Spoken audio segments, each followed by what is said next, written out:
Otoritas Bandara Sultan Mahmud Badarudin II Palembang mencatat kenaikan penumpang beberapa hari terakhir jelang libur Natal dan Tahun Baru 2021. Jumlah penumpang meningkat menjadi 4 hingga hampir 5.000 penumpang per hari.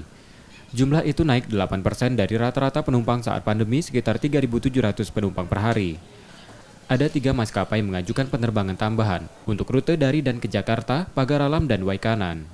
Jadi memang dalam proses libur ya, beberapa anak-anak sekolah ini libur meskipun tidak ada libur nasional ya. Nah, ini tetap ada berpergian di Palembang cukup meningkat, dan tanggal 18 ini terakhir ini hampir juga mencapai 60 pergerakan di Bandara Sultan Mahmud Badarudin II ini.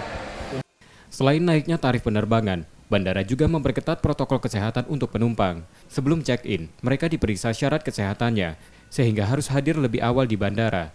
Sesuai peraturan terbaru, penumpang tujuan Jakarta, Denpasar, dan Pangkal Pinang diwajibkan melakukan tes cepat antigen.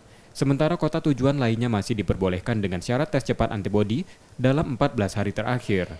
Bandara SMB 2 Palembang saat ini melayani 19 rute domestik dan memperkirakan puncak arus libur Natal Tahun Baru terjadi jelang 25 Desember dan usai Tahun Baru 2021.